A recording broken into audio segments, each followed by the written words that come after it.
Olá galera, tudo bem? Aqui é o Ricardo que tá falando. Bom dia, boa tarde, boa noite. Hoje a gente vai falar um pouquinho sobre história, principalmente sobre sociedade, né? Aspectos ligados à sociedade durante o período do Segundo Reinado, tudo bem? Então vamos lá. Do ponto de vista social, né, o Segundo Reinado não rompeu com as estruturas constituídas durante o período colonial e também durante o período do Primeiro Reinado, né, com o Pedro I, tudo bem?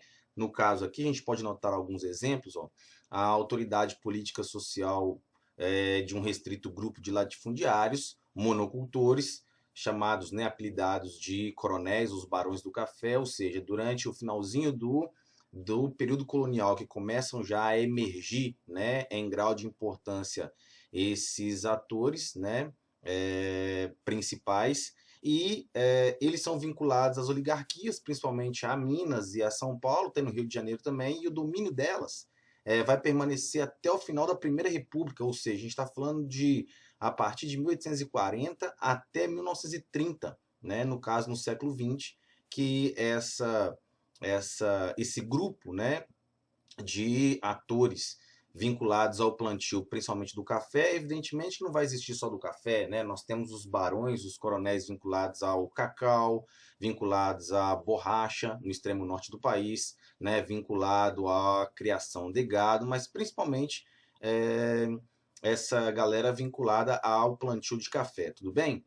Não quer dizer que existindo, né, em grau de importância maior essa classe social, não quer dizer que não vai haver outros setores sociais, né? A imersão desse grupo de latifundiários não vai ser um impedimento da formação de novos setores sociais ligados a outras atividades essas que estejam desvinculadas diretamente da produção de café. Por exemplo, aqui ó, essa nova composição social ela só vai ser possível graças a um processo de urbanização que começa a se manifestar no território brasileiro, que vai garantir, né, a formação de uma classe média essa urbana, evidentemente, porque um processo de urbanização ele já vai começar a existir em meados do século XIX, já partindo para o final dele, né?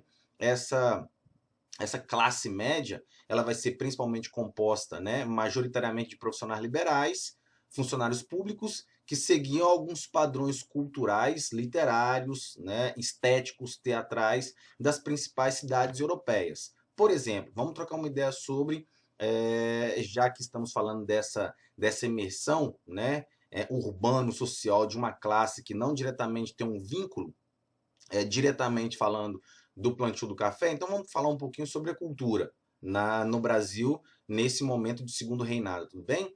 A influência europeia no desenvolvimento cultural do Brasil durante o segundo reinado ocorreu em especial no esforço da corte brasileira em reproduzir em terras aqui, né, brasileiras, em terras tropicais, o fenômeno dos salões que se espalhavam por toda a Europa, né? Era suntuoso, era nobre, né?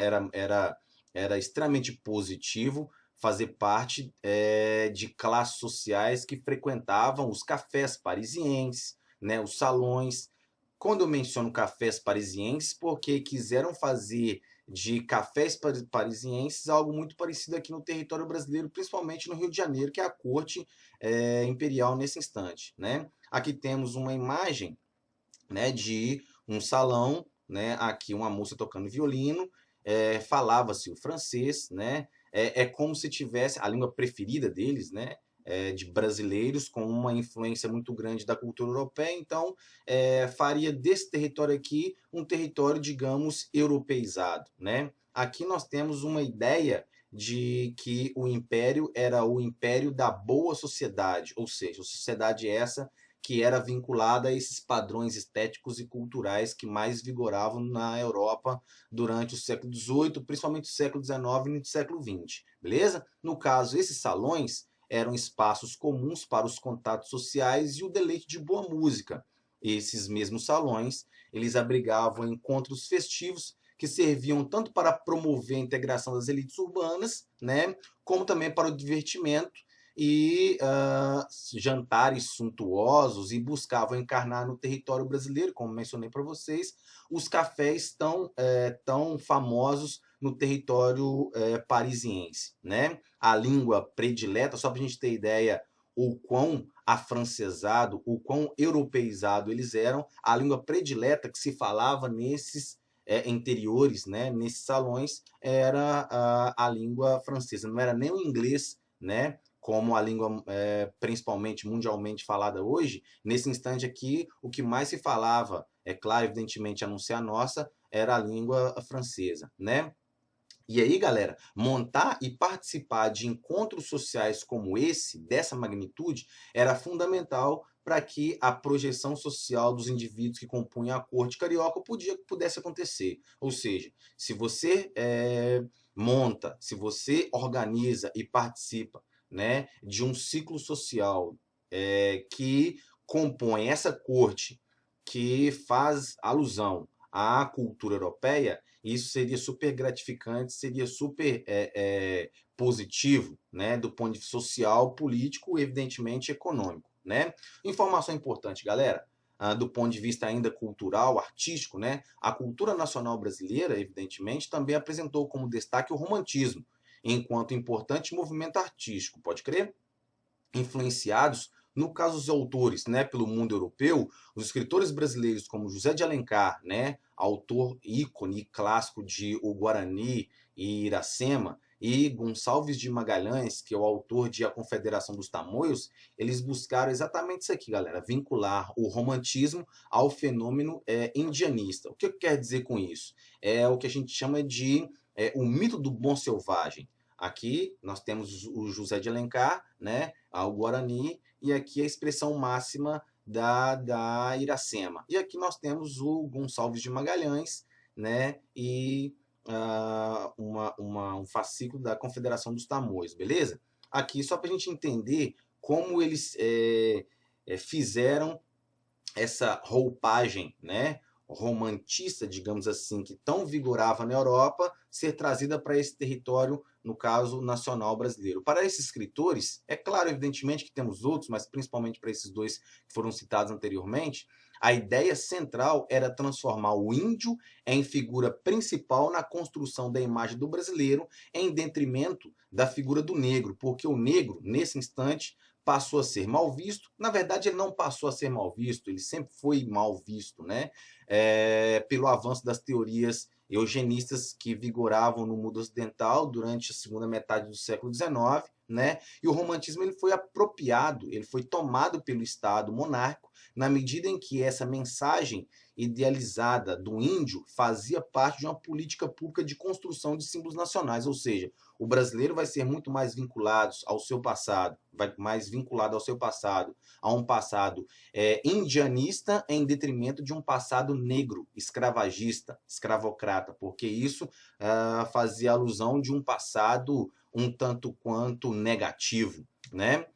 No âmbito da literatura, nós temos, do ponto de vista do romantismo, nós temos o Álvares de Azevedo, né, com Noites na Taverna, o Macário, enfim, Cassimiro de Abreu e o Castro Alves, que é o poeta dos escravos, né? Aqui nós temos o Álvares de Azevedo, temos o Cassimiro de Abreu e temos o Castro Alves, tudo bem? Já aqui, falando do ponto de vista escravagista, né? Vamos falar um pouquinho sobre a escravidão, porque diretamente a gente toca nesse aspecto da sociedade do segundo reinado no território brasileiro, tudo bem?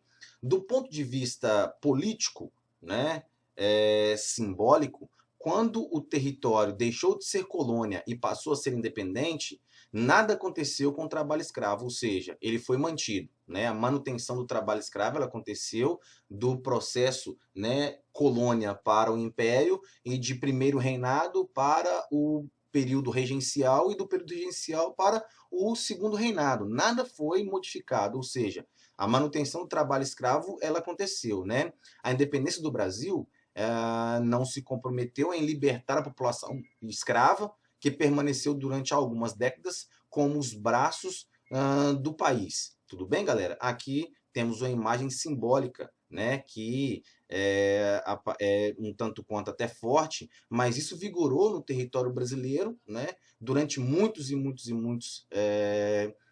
décadas. Tudo bem? A elite agrária não tinha interesses em mudar as estruturas internas brasileiras, né? O discurso dominador esteve ligado à ideia de que dar a liberdade para os escravos seria correr o risco de uma perigosa rebelião social. E isso aqui, galera, ninguém tirou da cachola do nada. Muito pelo contrário, né? Nós tivemos um exemplo, aqui a gente pode citar, né, como exemplo, né, desculpa a repetição, no caso especificamente falando do Haiti. Porque a gente pode citar o Haiti como exemplo principal. Entre 1791 e 1804, o território haitiano passou por um processo revolucionário, né, de independência. Foi a primeira vez na história que negros, escravos haitianos, eles tomaram o poder e assumiram o governo. Então, o temor das elites agrárias brasileiras era o seguinte: se dermos a liberdade aos negros escravos, nesse instante, eles poderiam muito bem se rebelar e descontar na gente toda a vinculação que eles tiveram a esse passado, no caso, negro escravocrata. Então, havia um temor, né? Essa é a primeira justificativa em não decretar os escravos como livres, né? A permanência da escravidão trouxe um considerável atrito diplomata com os ingleses. Vamos perceber o porquê que esse atrito vai acontecer. O empenho britânico em concretizar tal medida, no caso, a abolição, e os britânicos eles batem nessa tecla para que o governo brasileiro possa decretar a abolição dos escravos desde 1822. Se justifica pela pressão da opinião pública inglesa, que, influenciada pelo iluminismo, era o contrário ao escravismo. Esse é o primeiro ponto, né? No caso também, pela intenção de promover o fim do trabalho escravo e criar um mercado consumidor para os seus produtos através do estímulo à mão de obra assalariada. Ou seja, não tem mais escravo no território brasileiro, temos trabalho livre, né, e assalariado. Consequentemente, os ingleses poderiam vender, né, mais produtos ao mercado consumidor brasileiro, porque agora teríamos condições de comprar muito mais dos ingleses, né? E temos uma outra justificativa para que a elite não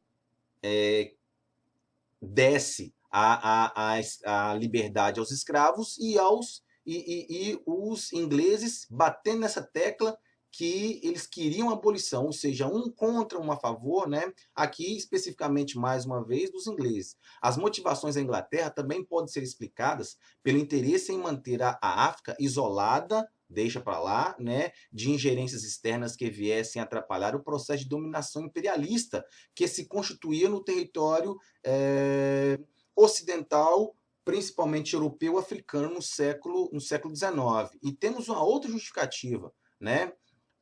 Aqui, é acreditado aos interesses ingleses no fim da escravidão, porque eles ganhariam muito mais, né, no ponto de vista agricultável. Ou seja, com o fim da escravidão, os ingleses eles obteriam muito mais ganhos com o uso da mão de obra livre e, consequentemente, a redução no preço dos gêneros agrícolas que venderiam muito mais para o mundo inteiro a partir de então. Tudo bem, galera? Né? Assim, a legislação responsável pelo fim do regime escravocrata no território brasileiro foi sendo lentamente elaborada à medida que os eventos externos, como comentados, né, e os eventos internos provocavam a necessidade de supressão desse tipo de trabalho, né? Entre os eventos internos, e a gente finaliza, que colaboraram para a condução do processo abolicionista, está a participação das pessoas que se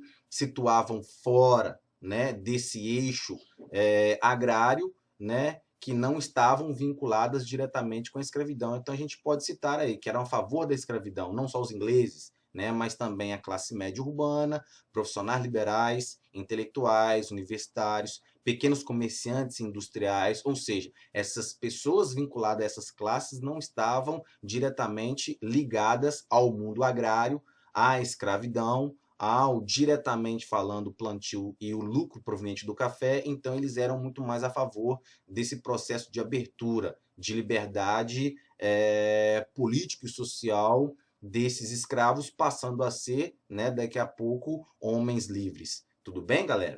Beleza? Esse foi o nosso comentário de hoje. Espero ter contribuído com vocês com mais esse comentário sobre história, principalmente Segundo Reinado. E mais uma vez, né, foi um prazer muito grande, né? E se alimentem bem, vamos ficar distantes. Esse momento vai acabar, leiam bons livros, beleza? Estudem e não deixem de fazer as trilhas, tá bom? Foi um prazer enorme estar com vocês, tá? Até mais. Fui. Bom dia, boa tarde, boa noite. Beleza? Até.